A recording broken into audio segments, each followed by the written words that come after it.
Nós temos falado sobre dons e ministérios, né? E domingo passado, domingo retrasado, nós demos início sobre alguns textos do Novo Testamento, né? Falamos sobre 1 Coríntios 13, Paulo falando sobre a necessidade de que não sejamos mais como meninos. Depois nós vimos João falando sobre a necessidade de nós crescermos. Ele fala dos meninos, depois fala dos jovens, depois ele fala dos pais, né? Ele fala de um processo de crescimento em maturidade espiritual, um crescimento na palavra de Deus, um crescimento na vontade de Deus, ou seja, nós devemos mudar todos os dias, permitir que o Senhor mude a mim e a você todos os dias. Eu não posso permanecer o mesmo que eu era o ano passado. E o ano passado o Richard era de uma forma, mas à medida que a palavra de Deus vai trabalhando no meu coração, uma série de coisas e valores que estão na minha vida vão deixando de ter importância e eu vou passando a ter uma nova caminhada agora em Cristo Jesus, né? Paulo fala isso em Coríntios 13, quando eu era menino eu gostava das coisas de menino, mas agora já não sou mais menino. Então, quando a gente era menino, a gente gostava de brincar de carrinho, soltar pipa, né? Jogar peão, e tem uma série de coisas que, não sei, o suíço acho que não tem isso aqui, né? Solta peão, solta pipa, tem isso aqui na Suíça, não? Não? Oi? É a nossa infância, é muito importante. E isso a gente não pode perder, né? Hoje em dia, os nossos jovens adolescentes estão ali presos no tablet, né? No iPhone ali, né? E perdeu essa coisa da brincadeira, pular amarelinha, né? É uma coisa tão boa, tão legal, as meninas pulando amarelinha, os meninos vão ajudar, às vezes mais atrapalha do que ajuda, mas brinca também, né? Fazer pular corda, são brincadeiras que são importantes para a nossa infância e faz parte da nossa personalidade lúdica, nós não podemos perder isso. Mas isso é de um momento do passado, hoje nós temos uma nova caminhada. E por último, nós vimos domingo passado, Pedro falando que nós mesmos não sejamos obstáculo para o nosso crescimento espiritual. Muitas vezes os meus conceitos, que eu diria aqui, né, são os pré-conceitos, né? Os meus pré-conceitos, eles acabam sendo obstáculos para o meu próprio crescimento espiritual. E Pedro, em 1 Pedro, capítulo 4, ele fala que todos têm dons. Ele não fala que alguns tiveram dons dentro da igreja. Não, ele diz, todos têm um dom. Então Deus deu a cada um de nós um dom especial para que eu e você possamos estar exercendo a vontade do Senhor. Deus quer usar a mim, a você, as minhas mãos, as suas mãos, a minha voz, a sua voz, a minha vida, a sua vida, para realmente abençoarmos as pessoas ao nosso redor e fazermos diferença, transformarmos isso. E Pedro, então, nesse capítulo, ele fala que o cristão genuíno, que está crescendo nesse processo de maturidade espiritual, que está mudando todos os dias, diria Wesley, está crescendo em santidade, né? O cristão genuíno, ele busca os dons não para si, não para que todos vejam assim, ó, como eu sou maravilhoso, olha a cor dos meus olhos, né? Olha como eu sou formoso. Não, não. Ele busca os dons para justamente servir a igreja, para melhor servir as pessoas, para mais e mais abençoar as pessoas, ser esse canal de bênção, ser esse instrumento de bênção. E hoje nós estamos vendo um texto do Antigo Testamento, para a gente entender dentro de todo esse contexto, nós vemos o contexto hoje de Isaac. Isaac, ele tem uma história muito particular, muito especial. Ele é filho de Abraão. Abraão, para nós, para os judeus, nós que temos uma teologia judaico-cristã, nós recebemos como herança do judaísmo, né, do cristianismo, essa visão de Abraão, né? Abraão, para nós, também é o pai da fé, assim como para os judeus. E Isaac, tendo um pai assim, é um momento realmente difícil de agir e diria eu aqui, né, substituir. Quando você vai substituir uma pessoa que ela não é boa, que ela é incompetente, qualquer coisa que você fizer, a pessoa fala, maravilhoso. Mas quando você substitui uma pessoa que é muito competente, né, de repente, uma substituição, né, o apóstolo fala, agora você vai fazer uma coisa. Eu falo, ih, caramba, agora, né, vai ficar difícil, né? Porque daí a gente não pode simplesmente chover no molhado, né? Tem que trazer algo verdadeiro. E Isaac, ele toma a decisão de seguir os passos do seu pai Abraão. Se você olhar no início do capítulo, você pode ler ele em casa com calma, né? Fala que houve fome nessa região que está Isaac, assim como houve fome na época de Abraão. E Abraão se deslocou para as terras de Gerar, né? As terras dos filisteus. E assim também Isaac faz o mesmo. A intenção inicial de Isaac é ir para o Egito. Mas Deus fala com Isaac, não vá para o Egito. Fique nas terras de Gerar, que ali eu vou abençoar você e vou fazer você prosperar naquele lugar. Então Isaac toma a decisão de seguir os passos do pai, seguir esse processo. E, é lógico, é o pai dele, de verdade, né? Não é só o pai da fé, o pai é o pai de sangue. Então, há uma herança aqui direta para Isaac. Então, nós temos aqui duas coisas que eu gostaria que você trabalhasse ao mesmo tempo essa noite. 2 pontos importantes. Nós trabalharmos primeiro a nossa perspectiva das nossas heranças que nós recebemos dos nossos pais, aquilo que os seus pais deixaram para mim e para você, e que é a nossa herança, e ao mesmo tempo fazer um link sobre a herança que Deus Pai, o Pai Celestial, deixou para mim e para você. Afinal de contas, somos filhos e filhas de Deus, e Deus também tem uma herança para mim e para você. Biblicamente falando, nós temos uma herança, nós somos herdeiros em Abraão, né? E co-herdeiros em Cristo Jesus. Ou seja, há uma herança deixada para mim e para você nesse processo.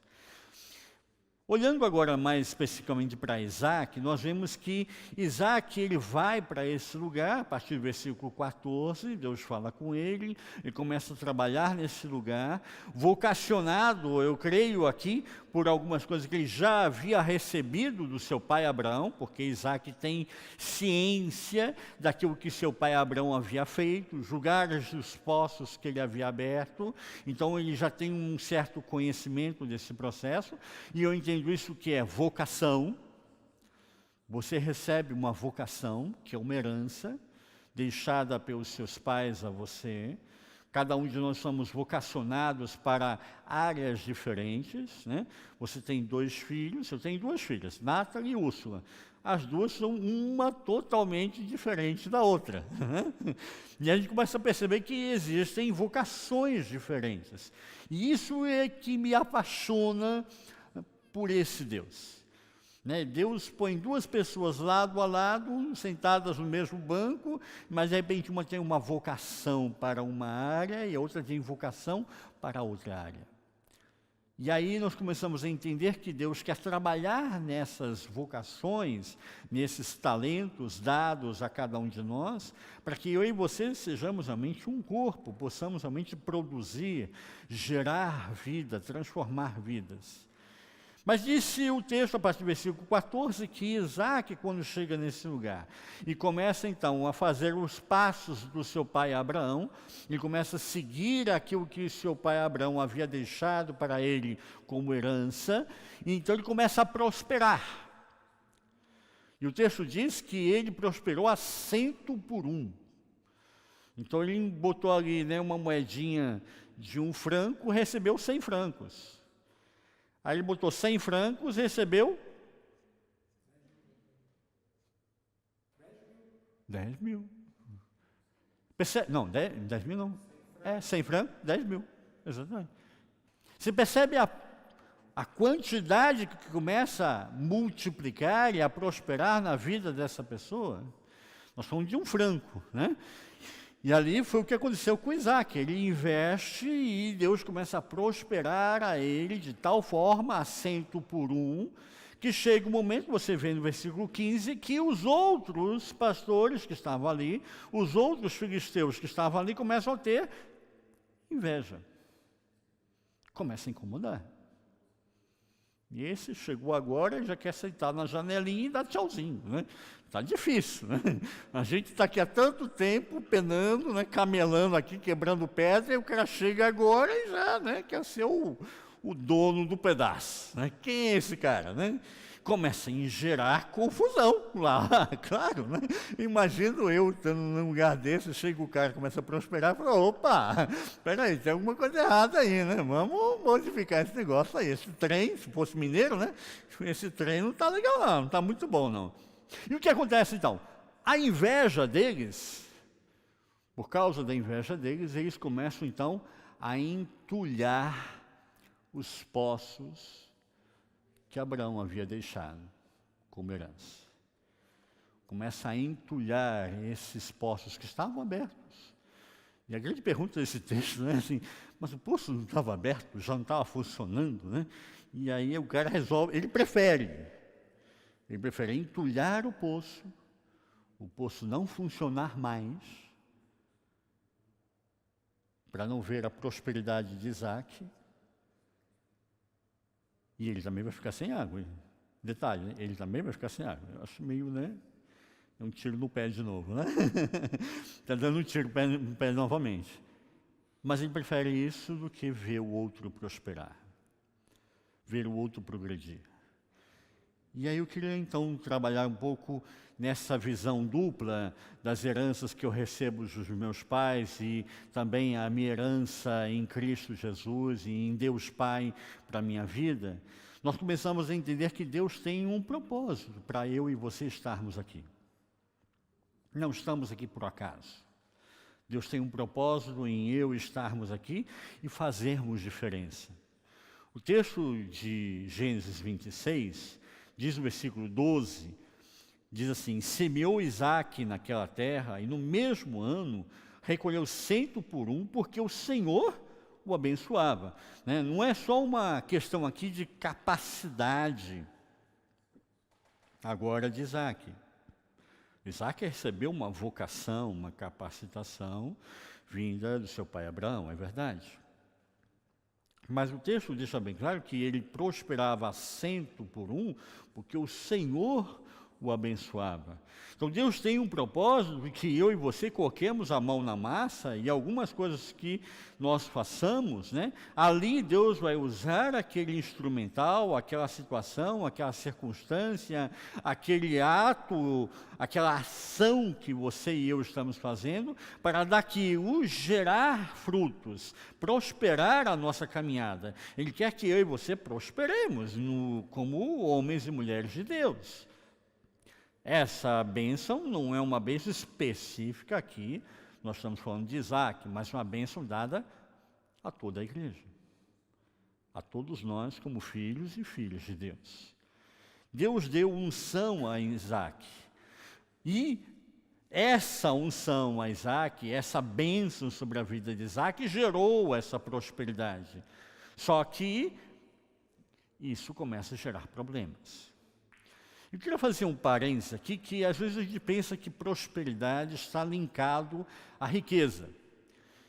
Você pode ter, assim, um mega empresário que não recolhe impostos, que compra e vende armas, é rico, mas eu não posso dizer que essa pessoa é próspera.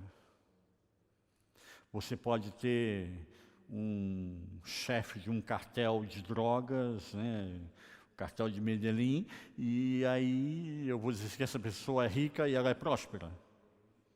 Também não. Então, riqueza não tem nada a ver com prosperidade, é o primeiro alerta desse texto. Uma das lições mais fortes que eu recebi sobre riqueza e prosperidade, eu fui pastor no interior de São Paulo. E é uma coisa gostosa ser pastor no interior, porque as pessoas da igreja procuram saber qual é o gosto do pastor, né? Aí, o que o pastor gosta de comer? Eu adoro lasanha. Gente, meu Deus do céu.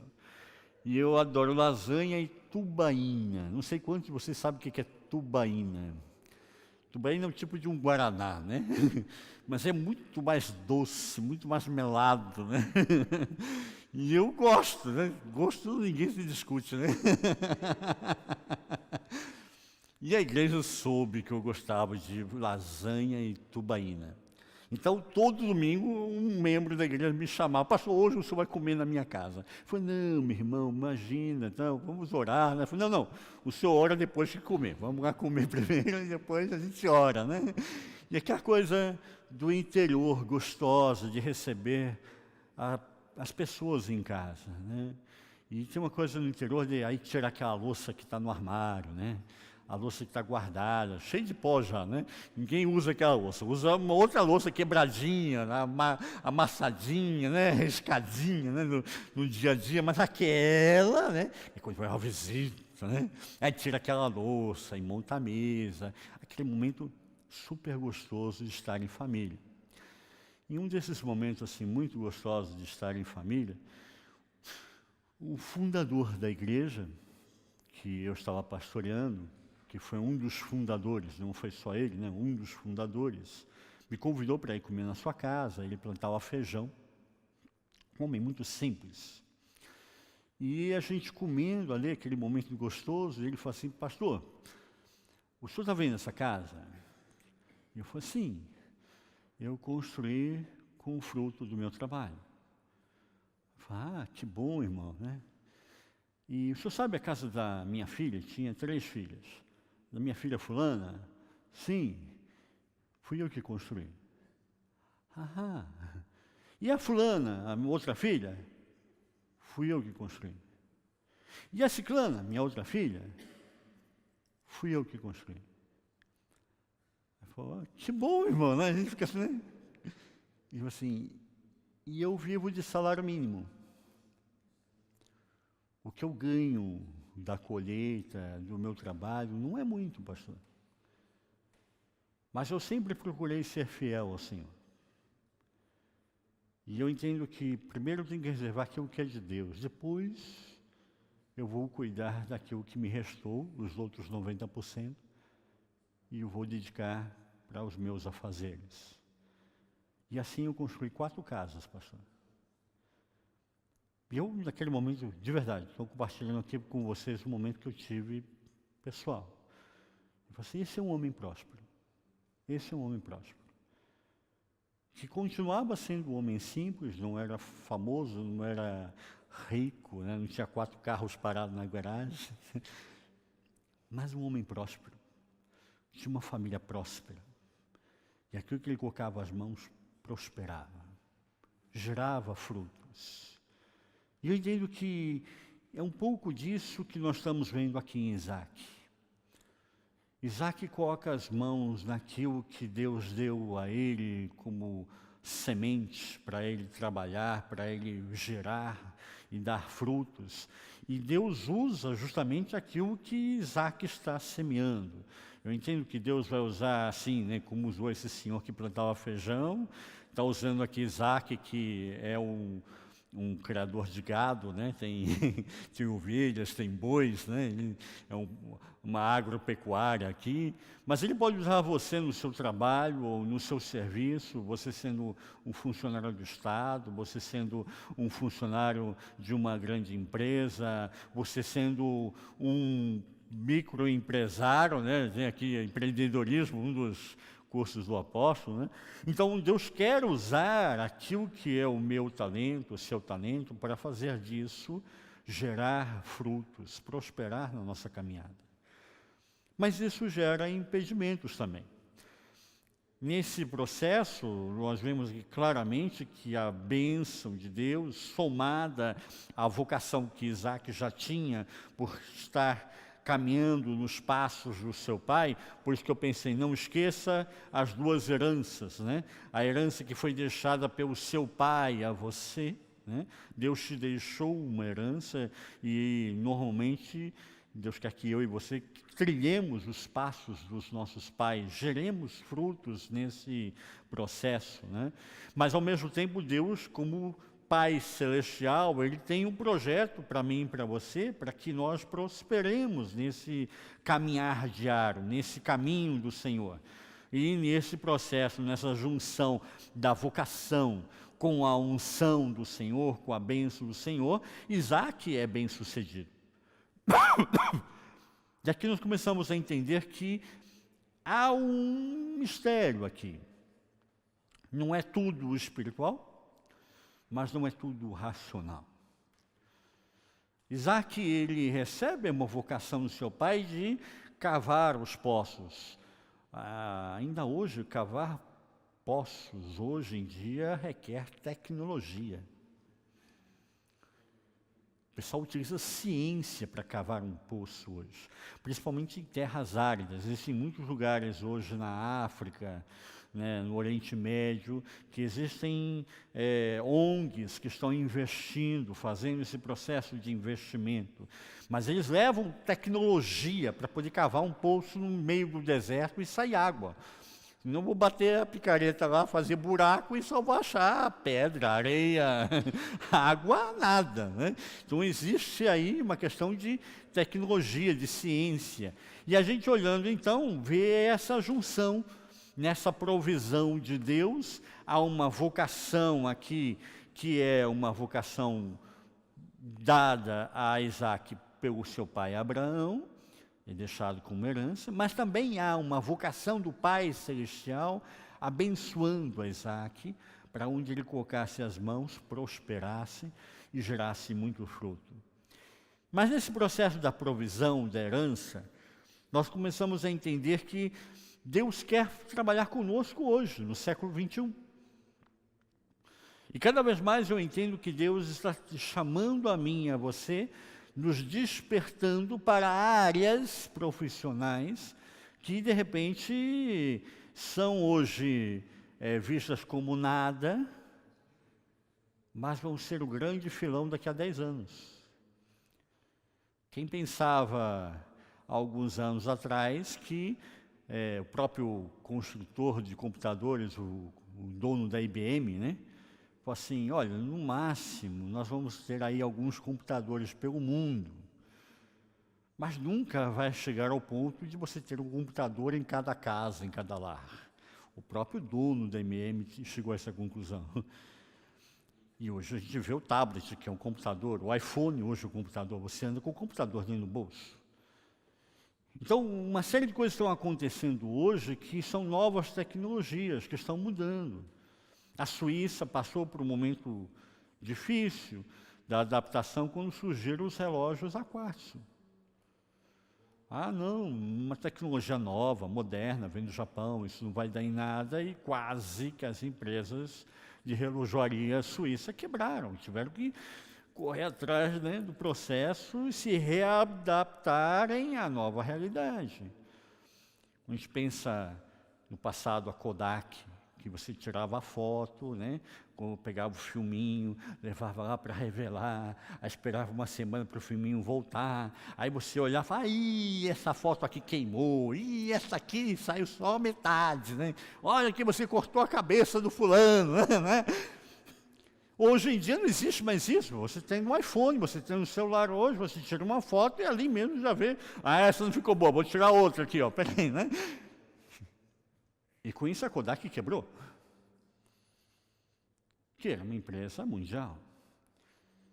Então fica aqui o alerta para nós entendermos que Deus quer nos prover também na nossa vida profissional. Deus quer trabalhar comigo e com você o seu talento. Que de repente esse talento está adormecido, está parado, não está sendo utilizado, e Deus quer usar justamente esse talento para fazer a revolução. Quem diria, né, alguns anos atrás, algumas décadas atrás, diria nós, né, vender frango frito seria interessante, né, o dono do KFC. O dono do KFC quase morreu, ele tentou suicídio, porque achou que o negócio dele ia ser uma lástima. E hoje é uma potência mundial, agora já entrou na Suíça, pela primeira vez, né, a Suíça deixou entrar o KFC, né. E assim a gente começa a perceber que as tecnologias, as mudanças estão acontecendo, e se eu não estiver atento àquilo que Deus tem para mim como herança, aquilo que Deus tem para mim como provisão, eu posso ficar para trás e perdido na história. E quem vive de passado é museu, né? Nós temos que viver daquilo que Deus tem como projeto para cada um de nós. Mas até aqui está muito bom, muito legal, e a gente pensa assim, fantástico, né? Não temos problemas. Isso é o mundo da fantasia, não é a realidade. Acontece que por causa de todo esse processo, essa prosperidade começou a gerar a inveja nos outros pastores de Gerar, e esses pastores começaram a colocar entulhos nos poços que Abraão havia dado a Isaac, tentando impedir a herança de Isaac, tentando impedir a prosperidade de Isaac. E assim também acontece comigo e com você. O apóstolo falava essa semana, né? A felicidade incomoda muita gente, né? O elefante incomoda muito mais, eu acho que a infelicidade incomoda muito mais ainda, né? A musiquinha, né? Assim a gente começa a entender que quando você está prosperando, quando você é feliz, quando Deus está usando a sua vida, as pessoas ao seu redor começam a se sentir incomodadas. E se você não tiver uma percepção clara disso, você vai aceitando e você vai sucumbindo àquilo que a própria sociedade te impõe. A sociedade vai dizer assim, isso não vai dar certo, isso não vai prosperar, né? Diriam da tecnologia de tirar foto no celular, não, todo mundo quer o papel, né? Hoje ninguém quer papel. Diria para os motoristas de táxi hoje, né? Olha, isso aí não vai funcionar. E o Uber está, né, ganhando espaço aí, daqui a pouco não vai existir mais táxi. Ouvi uma história uma vez de um senhor que saía todos os dias de casa com um aparato para amolar facas. Amolar facas e tesouras. Como é que fala isso em francês, Carlinhos? Tinha esse personagem aqui na Suíça?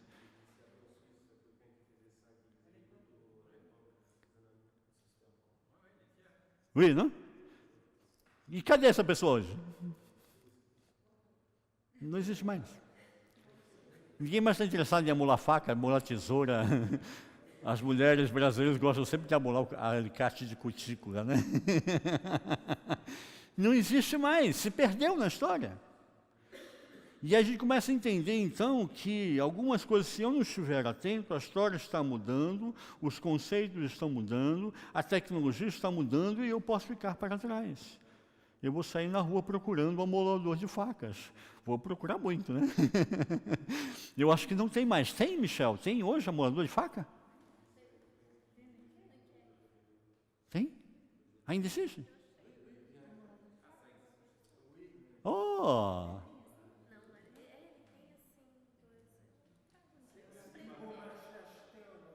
Ah, ok.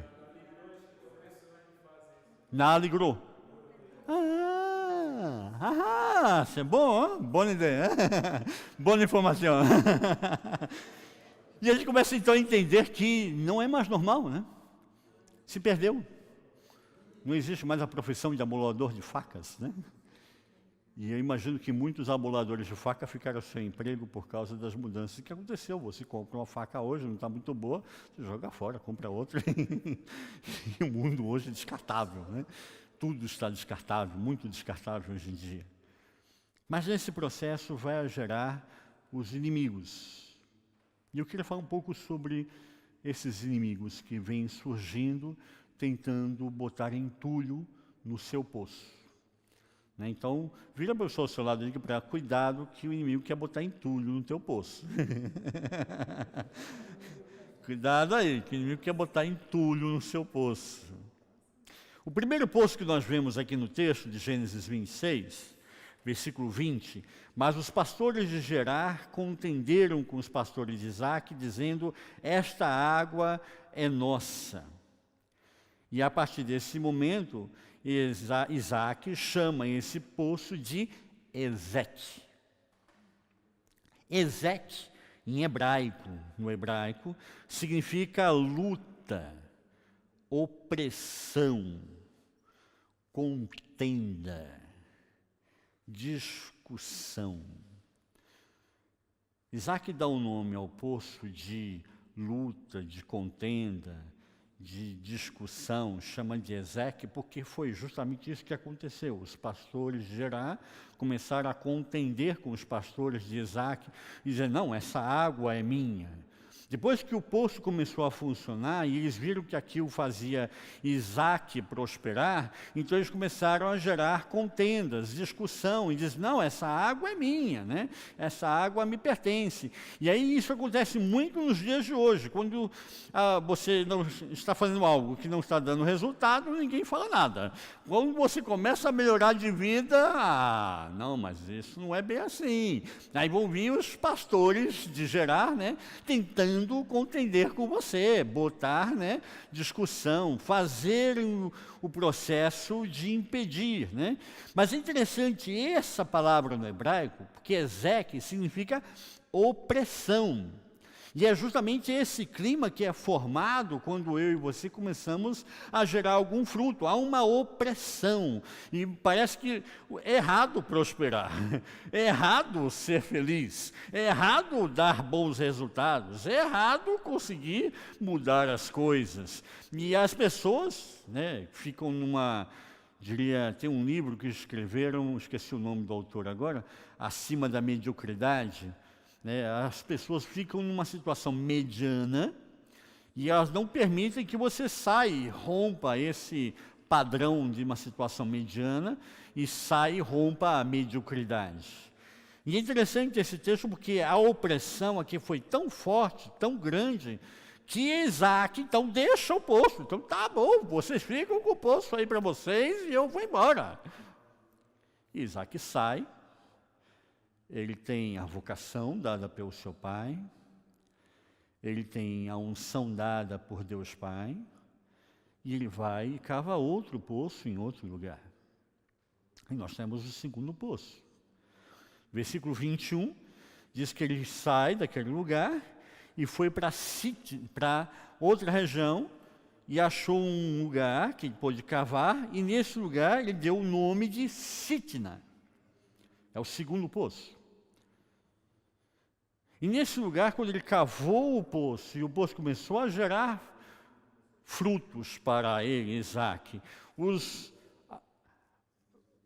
pastores de Gerar, logicamente, começam agora a perceber, né? Onde esse cara foi, eu vou ficar de olho, né? Eu vou ficar de olho para ver o que vai fazer daqui por diante. Ele já fez aqui, deu certo, quer ver o que ele vai fazer ali, né?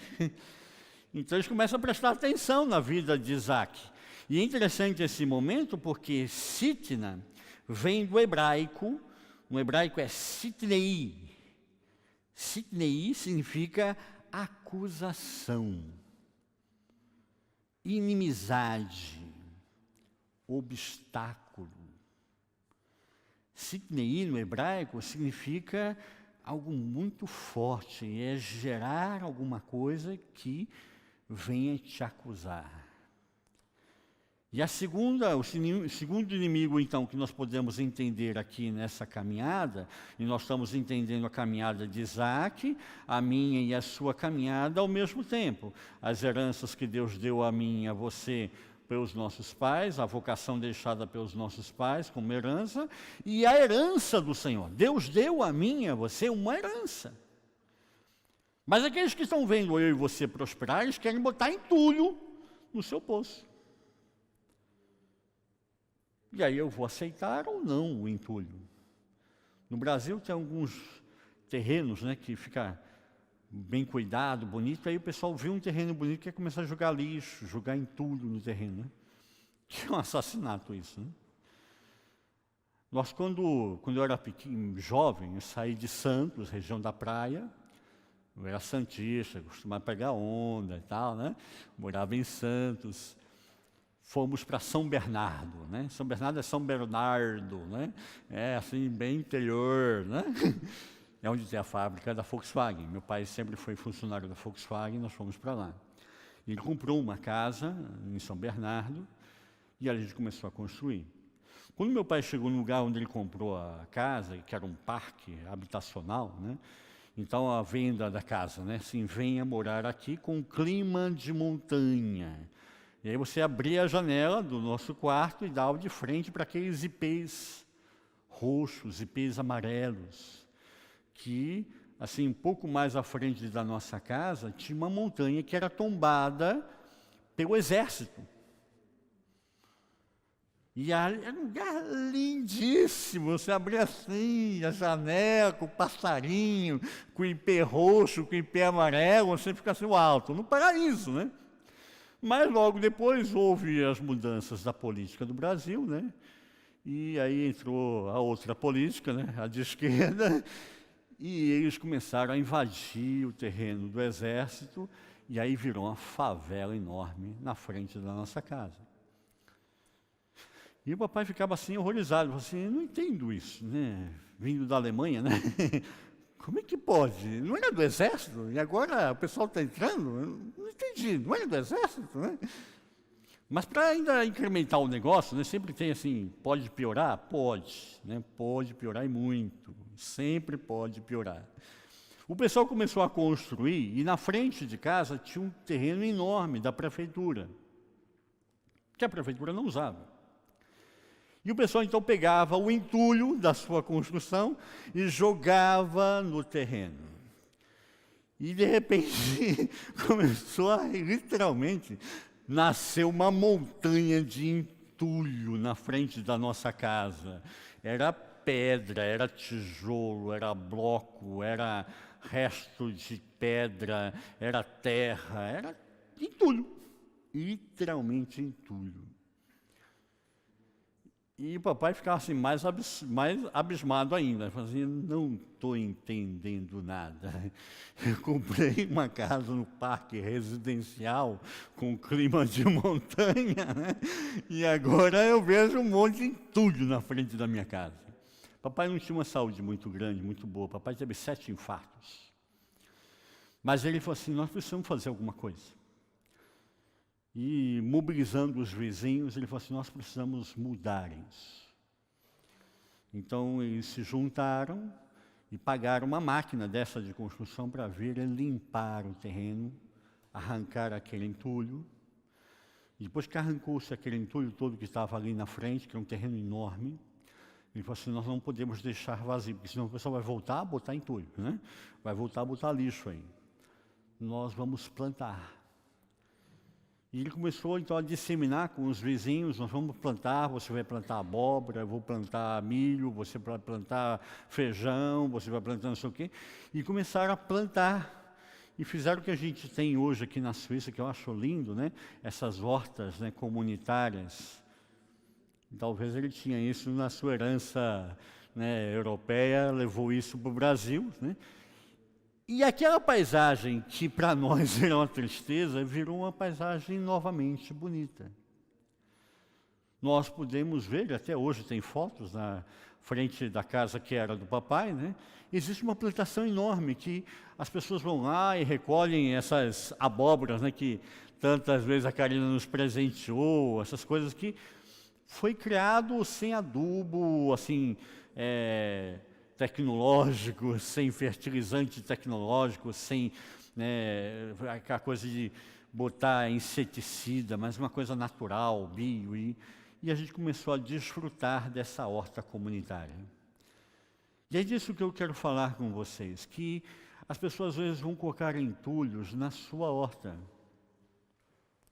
botar entulhos no seu poço, botar entulhos na frente da sua casa, da sua vida. E cabe a mim e a você aceitarmos e dizer, a vida é assim mesmo, né? Como diria Felipe Hard, né? O leão e a hiena, né? Ó vida, ó azar, né? É assim mesmo, né?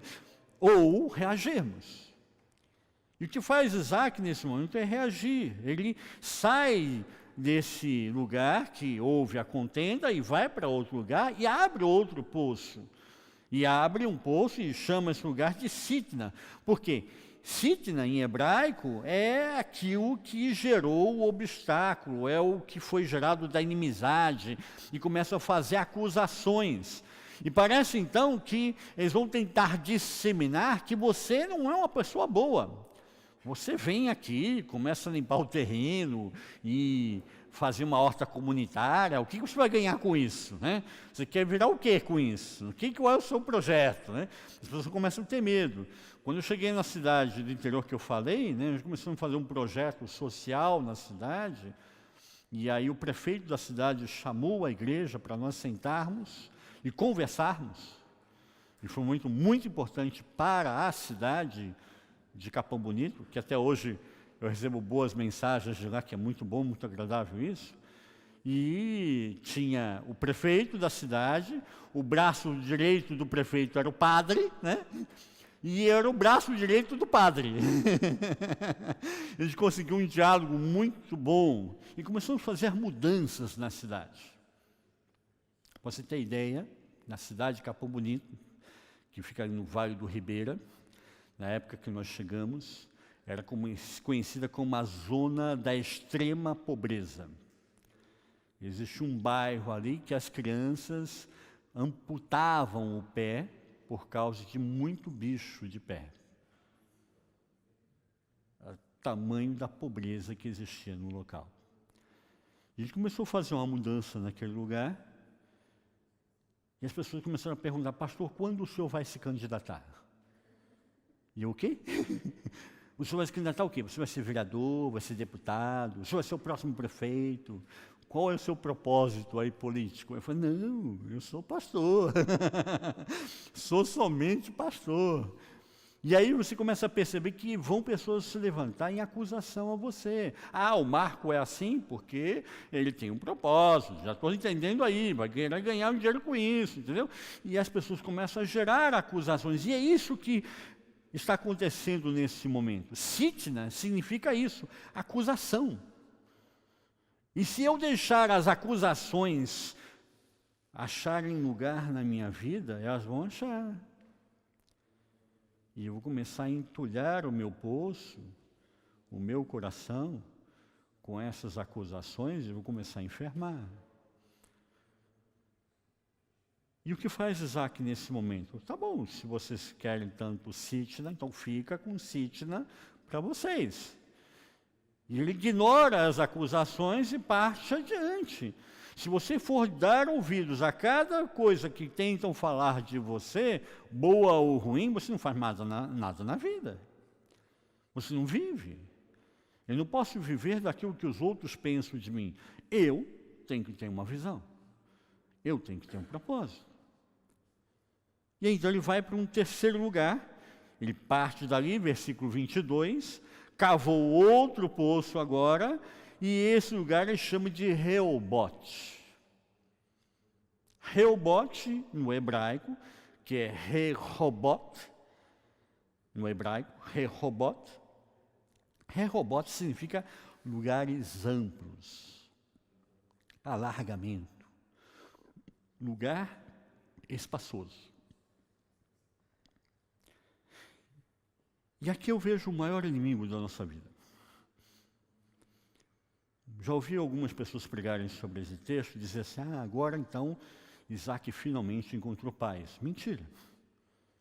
Porque você consegue olhar para o texto e você vê que os pastores de Gerar continuam tendo inveja de Isaac e dos pastores de Isaac. Continua a haver inimizade entre os dois. Mas aparentemente parece que houve um momento de paz. Então ele chama esse lugar de lugares amplos, alargamento. E aqui está o grande inimigo meu e seu. Quando aparentemente parece que não há mais a oposição, quando aparentemente parece que não há mais a discussão, a contenda, não há mais aquelas palavras contrárias a mim, querendo me denegrir, me machucar, então nós achamos que está tudo bem. E é falso isso. É uma falsa aparência de paz.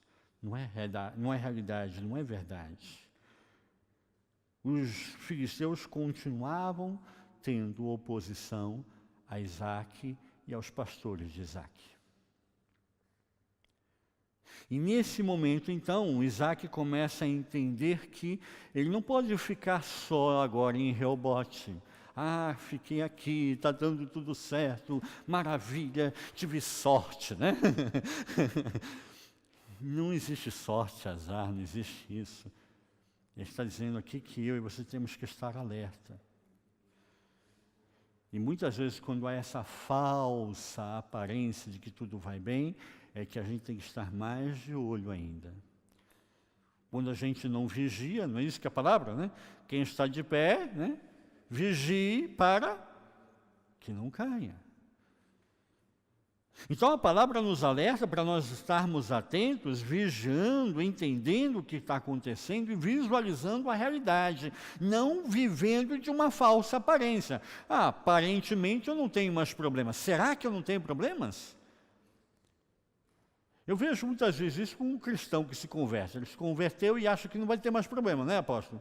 Fala, não, acabou, né? Eu aceitei Jesus e está tudo bem, não tenho mais problemas na minha vida. Mentira! Provavelmente agora que vai começar a ter muitos, né? Eu tenho que compreender isso. Deus tem um propósito para que eu tenha discernimento em todos os momentos. Então, o que diz o texto para cada um de nós? Que Isaac, a partir do versículo 23, sobe em direção a Berseba. E quando ele chega a Berseba, ele monta a sua tenda, ou seja, ele não ficou em Reobote, ele sobe em direção a Berseba. Reobote é dele, aparentemente, né, é dele, né? Mas ele sobe em direção a Berseba. E em Berseba ele monta a sua tenda, diz o texto, e ali ele adora o Senhor. Na mesma noite lhe apareceu o Senhor e disse: eu sou o Deus de Abraão, teu pai. Não temas, porque eu sou contigo. Abençoar-te-ei e multiplicarei a tua descendência por amor de Abraão, meu servo. Então levantou ali um altar em Berseba. E tendo invocado o nome do Senhor, armou a sua tenda, e os servos de Isaac abriram ali um poço. E nesse momento, então, quando Isaac resolve ignorar os ataques e adorar ao Senhor, quem está em primeiro lugar na minha vida? As pessoas que me acusam, as pessoas que me atacam, os entulhos que tentam colocar dos meus poços, os problemas que tentam julgar sobre mim, as acusações ou Deus? Eu vejo aqui uma mudança realmente.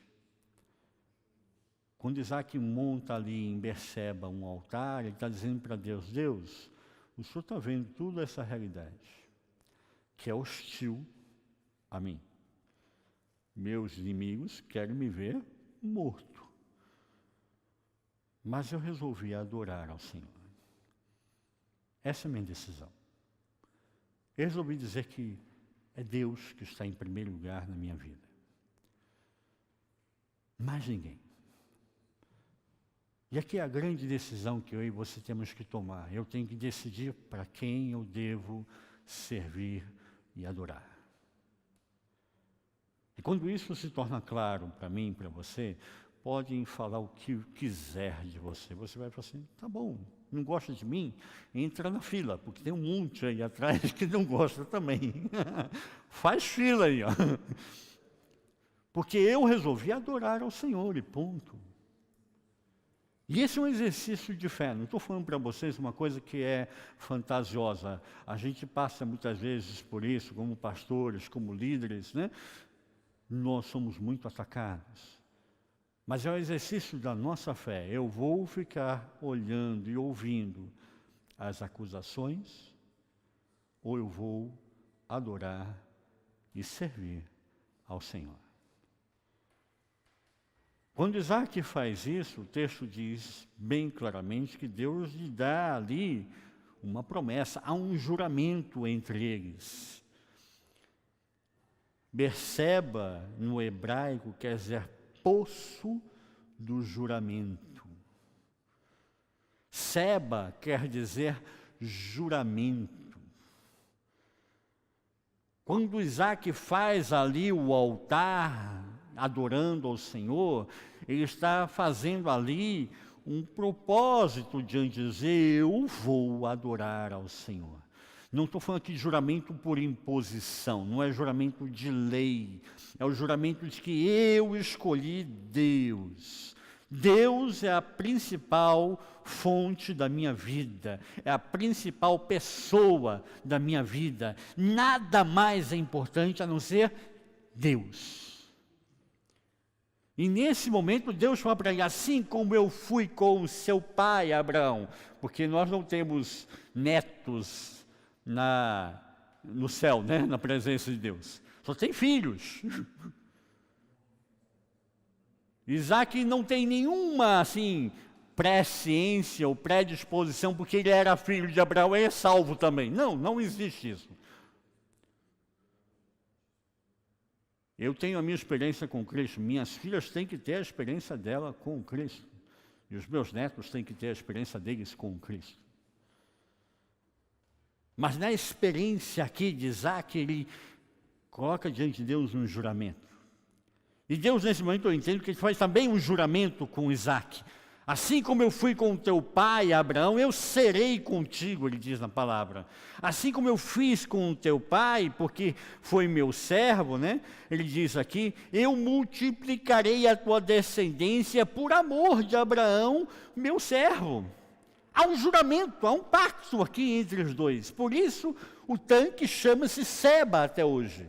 É o lugar do juramento. Deus deu a mim e a você uma promessa em Cristo Jesus. E nós também temos o nosso lugar de juramento diante do altar do Senhor. Nós também um dia entregamos a nossa vida no altar de Deus. E isso que aconteceu foi somente um ato do passado? Isso não tem significado para mim e para a sua história? Deus não vai usar esse ato para transformar a minha e a sua história? Foi somente cumprir a tradição? Não. Deus fez um ato de promessa comigo e com você. Há um juramento